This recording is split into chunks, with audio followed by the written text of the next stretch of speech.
তাদের বদলে উজ্জ্বল কুমার আসে চিফ ম্যানেজার হিসাবে এবং বিশাল কুমার আসে ক্যাশ ক্রেডিট ম্যানেজার হিসাবে। তখন স্টেট ব্যাংকের চেয়ারম্যান রজনীশ কুমার। উজ্জ্বল কুমার প্রথম যেদিন টাকা চুরি হওয়ার সিসিটিভি ফুটেজ দেখে সেদিন ওই স্কাউন্ডারটা আমার সঙ্গে খুব বাজে ব্যবহার করেছিল। তাহলেও ওই রাস্কেলটা আমাকে বলেছিল যে ব্যাংক চোরের বিরুদ্ধে আইনি পদক্ষেপ নেবে ও চুরি হওয়া টাকাটা উদ্ধার করে আমাকে ফেরত দেওয়া হবে, কারণ ঘটনার দিন ওই টাকা আমার পকেট থেকে দিতে হয়েছিল। কিন্তু 1.5 মাসেও ব্যাংক অর্থাৎ চিফ ম্যানেজার কোনোটাই করেনি।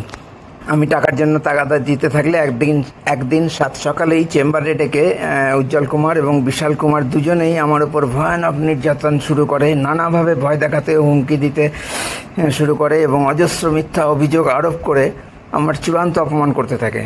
তখন সেখানে আরও 2জন ক্রিমিনাল অফিসার, স্টেট ব্যাংকের ক্রিমিনাল অফিসার হাজির ছিল। আমি তাদের সেই অত্যাচারের ভয়েস রেকর্ড নিতে পেরেছি। সেই ভয়েস রেকর্ডেরই কিছু অংশ আমি শোনাচ্ছি।